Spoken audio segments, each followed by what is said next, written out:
નમસ્કાર, હું છું દીપાલી। વાત પ્રતિષ્ઠાના જંગમાં અંતિમ પ્રચારની તો જસદણ વિધાનસભાની પેટા ચૂંટણીના પ્રચારનો આજે અંતિમ દિવસ છે। ભાજપ અને કોંગ્રેસ નેતાઓએ પ્રચારમાં પૂરી તાકાત લગાવી દીધી। ભાજપ અંતિમ દિવસે વિંછિયાથી સાણથલી સુધી બાઇક રેલીનું આયોજન કર્યું છે।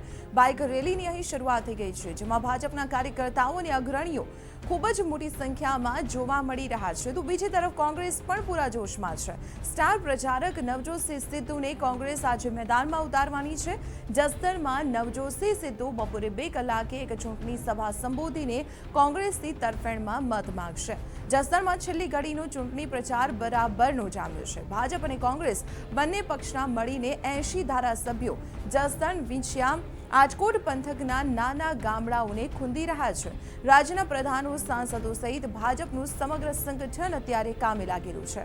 તો કોંગ્રેસના પ્રદેશ પ્રમુખ અમિત ચાવડા, પૂર્વ પ્રદેશ પ્રમુખ ભરતસિંહ સોલંકી, વિધાનસભામાં વિરોધ પક્ષના નેતા પરેશ ધાનાણી સહિત સૌરાષ્ટ્ર કોંગ્રેસના ધારાસભ્યો અને આગેવાનો પણ છેલ્લી ઘડીના આ પ્રચારમાં જોડાયા છે।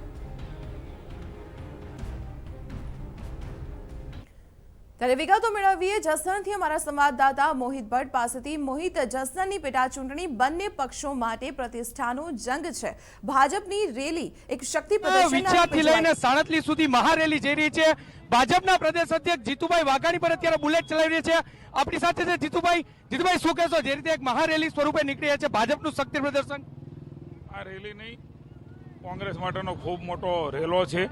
જનતા જનાર્દનના આશીર્વાદ છે, એમનો પ્રેમ છે। આપ જોઈ રહ્યા છો, સામાન્ય ગરીબ ગામડાનો માણસ હોય કે શહેરનો હોય, વ્યાપારી હોય, ખેડૂત હોય, કોળી હોય, પટેલ હોય કે અન્ય કોઈ પણ જ્ઞાતિ, તમામ જ્ઞાતિઓ, હું કોઈ એક પર્ટિક્યુલર જ્ઞાતિની વાત નથી કરતો, એ સર્વ સ્વીકૃત રીતે પોતાના કાર લઈને, પોતાના હોન્ડા લઈને, મોટરસાયકલ લઈને, ચાલીને જે પ્રકારે આ કુંવરજીભાઈને, ભારતીય જનતા પાર્ટીના ઉમેદવારને સમર્થન આપી રહ્યા છે। મને એવું લાગે છે કે કોંગ્રેસનો પરપોટો, અપ્રચારનો પરપોટો એ આજે ફૂટી ગયો છે। પહેલેથી જ કોંગ્રેસે હાર નક્કી કરી હોય એ પ્રકારે છેલ્લા દિવસોથી વાતાવરણ બનાવવાનો પ્રયાસ કર્યો છે। મને એવું લાગે છે કે એમણે હવે હારનું ઠીકરું કોના ઉપર ફોડવું એ પ્રકારે વિપક્ષના નેતાએ જે આક્ષેપો કરવાના શરૂ કર્યા છે એ જ કોંગ્રેસની હાર છે। ભારતીય જનતા પાર્ટી જનતાના પ્રેમથી જીતી રહી છે અને જસદણનો વિકાસ એ અમારી જવાબદારી છે। જીતુભાઈ, શું કહેશો? જે રીતે આજે નવજોતસિંહ સિદ્ધુ છે તે પણ અહીં પ્રચાર કરવા માટે આવી રહ્યા છે, કેવી અસર થશે? આ નરેન્દ્રભાઈ મોદી, અમિતભાઈ શાહ, સરદાર વલ્લભભાઈ પટેલ અને ગાંધીની ધરતી છે। 27 વર્ષ સુધી આ રાજ્યની જનતાએ કોંગ્રેસનો ધરતી ઉપર પગ રહેવા દીધો નથી। ફાંફા મારવાનું બંધ કરે। કોંગ્રેસ એમણે કરેલા ભ્રષ્ટાચારો, આ ગુજરાતની ધરતી ઉપર કરેલા અપ્રચારો, એમણે કરેલા કરતૂતો આજે પણ ગુજરાત રાજ્યની જનતા ભૂલી નથી। વિકાસની વાત એ જનતા જનાર્દને પકડી છે। જીતુભાઈ, આજે જે કોંગ્રેસ દ્વારા પ્રચાર કરવામાં આવી રહ્યો છે કે મધ્યપ્રદેશમાં ખેડૂતોનું દેવું કોંગ્રેસે નાબૂદ કર્યું, એને કઈ રીતે જોજો? આ મુદ્દો છે તે અહીં અડચણરૂપ થશે? કોંગ્રેસ તમામ પ્રકારના અપ્રચારો ગત ચૂંટણીમાં 2017માં કરી રહી હતી। અમે આમ કરીશું, આમ કરીશું, જનતાએ એને પણ નાકા જકારો આપ્યો છે।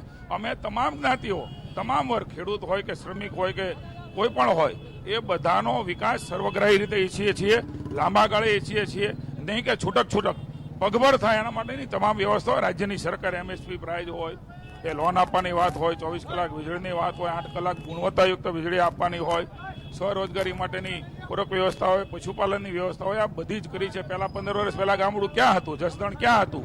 આજે ક્યાં છે? ભારતીય જનતા પાર્ટીના કારણે ગામડામાં પ્રાણ પુરાણો છે।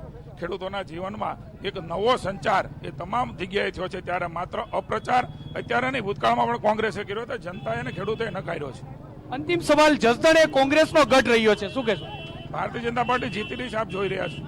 ચોક્કસથી જે રીતે જીતુભાઈ વાઘાણી છે તેઓ સ્પષ્ટપણે કહી રહ્યા છે કે ભલે કોંગ્રેસનો ગઢ હોય પરંતુ કુંવરજી બાવળિયા અત્યારે આ બેઠક પર વિજય થશે તેવો તેઓ દાવો કરી રહ્યા છે। આપને હું દ્રશ્ય બતાવવા માંગીશ કે આપ જોઈ શકો જે પ્રમાણે મોટી રેલી અહીંથી નીકળી રહી છે। યુવા મોરચાની આગેવાનીમાં આ રેલી નીકળી રહી છે। આપણી સાથે ઋત્વિજભાઈ પટેલ છે। ઋત્વિજભાઈ, આપની આગેવાનીમાં આટલી મોટી રેલી, શું કહેશો? બસ મેં કીધું એ પ્રમાણે યુવાનોનો અતિ ઉત્સાહ છે અને જે પ્રમાણે કેન્દ્રમાં નરેન્દ્રભાઈ અને ગુજરાતમાં વિજયભાઈની સરકાર યુવાનો માટે કામ કરી રહી છે। અમારા અમિતભાઈ, અમારા જીતુભાઈ યુવાનોની ચિંતા કરી રહ્યા છે અને એમાંય જસદણ અને વિંછિયામાં કુંવરજીભાઈ, ડોક્ટર ભરત બોગરા, એમનું બળ ભાજપને મળ્યું છે, ભાજપનું બળ કુંવરજીભાઈને મળ્યું છે અને આ ભવ્ય રેલી ઉપરથી આજે કુંવરજીભાઈનો વિજય નિશ્ચિત થઈ ગયો છે. ને ઋત્વિકભાઈ, આજે કોંગ્રેસ દ્વારા પણ બેરોજગાર રેલી કાઢવામાં આવી છે, આને કઈ રીતે જુઓ છો એક યુવા તરીકે? કોંગ્રેસ એ બેરોજગાર રેલી એમની વિફળ રહેશે અને યુવાનોને ભોળવવા માટેનું, એમને ગેરમાર્ગે દોરવા માટેનું કામ કોંગ્રેસ વર્ષોથી કરી આવી રહી છે. આ નાટકથી વિશેષ કંઈ નથી. ચોક્કસથી જે રીતે યુવા મોરચાના પ્રમુખ ઋત્વિક પટેલ પણ એવું કહી રહ્યા છે કે જે કોંગ્રેસ દ્વારા અપપ્રચાર કરવામાં આવી રહ્યો છે, અત્યારે આપ જોઈ શકો છો કે બાઇક પ્રથમ જીતુ વાઘાણી છે તે બાઇક રેલી કરી રહ્યા છે, તેની પાછળ કુંવરજી બાવળિયા અને સહિતના જે નેતાઓ છે તે અહીં આ રેલી નીકળી રહ્યા છે. લગભગ 50 કિલોમીટર લાંબી આ રેલી છે ને આ રેલી જસદણથી એટલે વિછિયાથી સાણંદલી સુધી જવાની છે. લોકોમાં જરૂરથી ઉત્સાહ અત્યારે જોવા મળી રહ્યો છે ને લોકો આ રેલી છે તે રેલીમાં સંબોધન કરી રહ્યા છે. જી ચોક્કસ મોહિત, આભાર માહિતી આપવા બદલ. તો આપણે જણાવી દઈએ, જસદણમાં અત્યારે હાલ ભાજપનું શક્તિ પ્રદર્શન જોવા મળી રહ્યું છે. કુંવરજી બાવળિયાના સમર્થનમાં ભાજપ યુવા મોરચા દ્વારા એક વિશાળ રેલીનું આયોજન કરવામાં આવ્યું છે, જ્યાં ભાજપના દિગ્ગજ નેતાઓની ઉપસ્થિતિ અહીં જોવા મળી છે. ત્યારે આ રેલી દરમિયાન જે શક્તિ પ્રદર્શન જોવા મળ્યું તેમાં કુંવરજી બાવળિયાએ જીતો વિશ્વાસ પણ વ્યક્ત કર્યો હતો. અમારા સંવાદદાતા મોહિત ભટ્ટે તેમની સાથે ખાસ વાતચીત કરી હતી. આવો સાંભળીએ.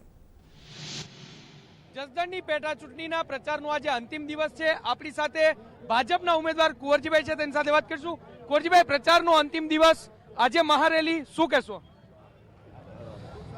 જસદણ વિધાનસભાની આ પેટા ચૂંટણીના અનુસંધાને લગભગ ગ્રામ્ય વિસ્તારના તમામ ગામડાઓનો અને જસદણના શહેર અને વિછિયા શહેરનો તમામનો પ્રવાસ કરી ચૂક્યા છીએ. તમામ સમાજના લોકો, નાના મોટા સૌ મંડળો, એમને પણ અમે એનો પ્રવાસ કરીને મુલાકાત કરી છે. આ વખતની આ પેટા ચૂંટણીમાં ભારતીય જનતા પક્ષના ઉમેદવાર તરીકે જે અમને સમર્થન મળી રહ્યું છે એ કદાચ અભૂતપૂર્વ હશે. અત્યાર સુધીના વર્ષોમાં જે રીતે સમર્થન નથી મળ્યું એના કરતાં ખૂબ અભૂતપૂર્વ મળે. આ ચૂંટણી ઐતિહાસિક ચૂંટણી બની રહેવાની છે અને આજની મહારેલીની અંદર આપ જોઈ શકો છો ખૂબ વિશાળ સંખ્યામાં સૌ પોતાની રીતે સ્વયંભૂ ઉમટી પડ્યા છે. કદાચ આજની આ મહારેલી જોયા પછી કોંગ્રેસના પાટિયા આ વિસ્તારમાંથી ઉતરી જશે. લગભગ એના જે જગ્યાએ કાર્યાલયો પણ સાંજ સુધીમાં બંધ થવાની તૈયારીઓમાં લાગી ગયા છે. કુંવરજીભાઈ, તમારી સાથે સાથે આજે કોંગ્રેસની પણ રેલી છે અને નવજોતસિંહ સિદ્ધુ પ્રચાર માટે આવી રહ્યા છે, શું માનો છો, અસર કરશે? બિલકુલ નહીં.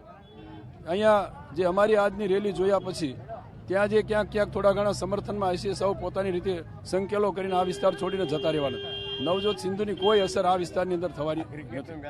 તો આ હતા કુંવરજી બાવળિયા કે જેઓ સ્પષ્ટપણે કહી રહ્યા છે કે આજની આ રેલી જોઈ અને જે કોંગ્રેસ છે તેની આંખ ચોંકી જશે તે પ્રકારનો તેઓ દાવો કરી રહ્યા છે. નવજોતસિંહ સિદ્ધુની પણ કોઈ જ અસર નહીં થાય તેવું તેમનું કહેવું છે. કેમેરા પર્સન ભાવેશ લશ્કરી સાથે મોહિત ભટ્ટ, TV9 રાજકોટ.